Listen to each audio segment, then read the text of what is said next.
आज उत्तर प्रदेश विधान मंडल का मानसून सत्र प्रारंभ हो रहा है। मैं इस अवसर पर विधानमंडल की कार्रवाई में भाग लेने के लिए आ रहे सभी मान्य सदस्यों का हृदय से स्वागत करता हूं। उत्तर प्रदेश की 25 करोड़ जनता की जन आकांक्षा और अपेक्षा को सदन में रख करके उन समस्याओं के माध्यम से आम जन की संवेदना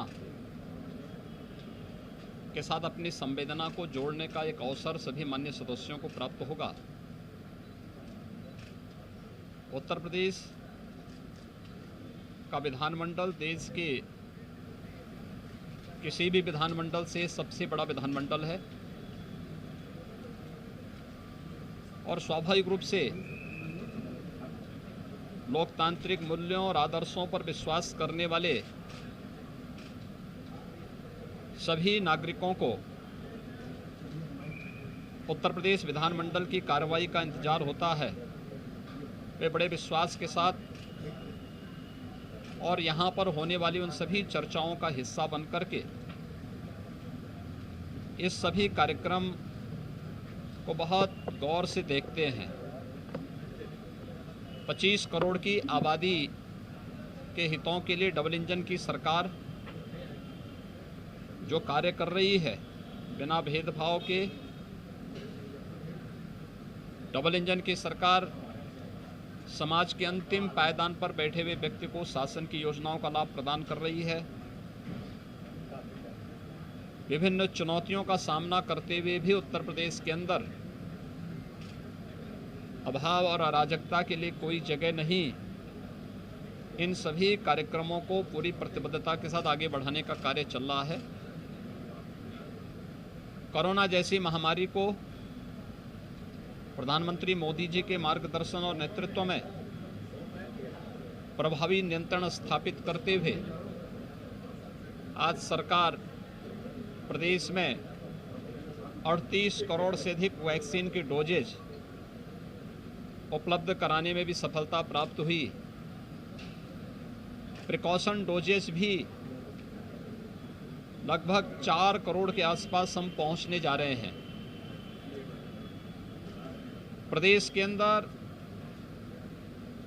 किसी भी आपदा से निपटने के लिए एसडीआरएफ के गठन के साथ ही एसडीएमए के माध्यम से बेहतरीन प्रशिक्षण और आपदा में भी कम से कम जनधन की हानि हो, इस पर भी सरकार पूरी गंभीरता से कार्य कर रही है।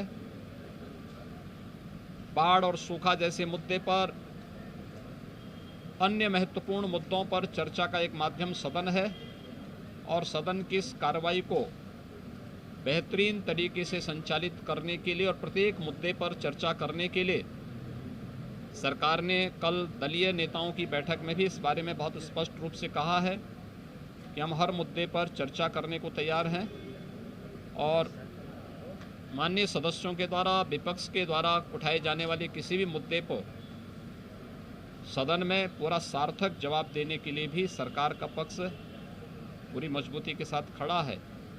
मुझे विश्वास है कि मानसून सत्र, सभी माननीय सदस्य इस मानसून सत्र में भाग लेकर के और निर्विघ्न कार्रवाई को संपादित करते हुए जनता से जुड़े हुए सार्थक मुद्दों पर चर्चा करेंगे और प्रदेश के सर्वांगीण विकास को लेकर के एक व्यापक कार्य योजना बनाएंगे।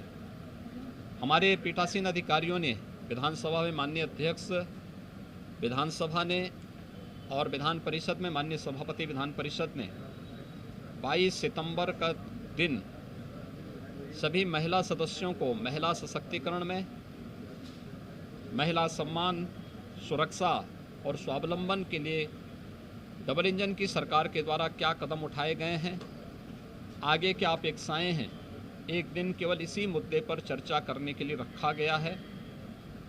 मुझे पूरा विश्वास है कि इन सभी मुद्दों पर सारगर्भित चर्चा को आगे बढ़ाने में हमें मदद मिलेगी और दोनों सदनों के माध्यम से जो कार्य होगा वह पूरे देश के अंदर विधानमंडल की कार्रवाई अपनी प्रभावी छाप छोड़ने में सफल होगी।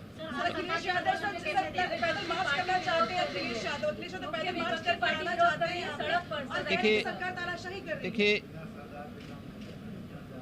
किसी भी दल को और किसी भी व्यक्ति को लोकतांत्रिक तरीके से अपनी बात रखने में कहीं कोई बुराई नहीं है। हर एक व्यक्ति को है। नियमानुसार अगर उन्होंने कोई परमिशन मांगी होगी तो पुलिस उन्हें सुरक्षित और सही मार्ग अवश्य देगी और परमिशन भी देगी, इसमें कोई संदेह नहीं। लेकिन ये दायित्व संबंधित और जिम्मेदार नागरिकों या जिम्मेदार संगठन और राजनीतिक दलों का एक नैतिक दायित्व कर्तव्य भी बनता है कि अपने किसी भी आंदोलन के लिए या किसी भी प्रोसेशन के लिए उनको नियमानुसार परमिशन मांगनी चाहिए और बिना पब्लिक व्यवस्था को, लोक व्यवस्था को भंग किए उस कार्यक्रम को निर्विघ्न संपन्न करने की व्यवस्था देने का दायित्व प्रशासन का है। प्रशासन उसके तहत ही अपने कार्रवाई को आगे बढ़ाएगा। उन्होंने अगर परमिशन मांगी होगी तो ज़रूर जो भी उनके लिए सरल और सुरक्षित मार्ग होगा प्रशासन ने वो उनको उपलब्ध कराया होगा। मुझे लगता है समाजवादी पार्टी से ये उम्मीद करना कि वह किसी नियम को माने, किसी शिष्टाचार को माने, ये एक कपोल कल्पना ही कही जा सकती है। इससे ज़्यादा तो सदन में भी चर्चा का विषय आएंगे ही, उस पर रखेंगे। धन्यवाद जी।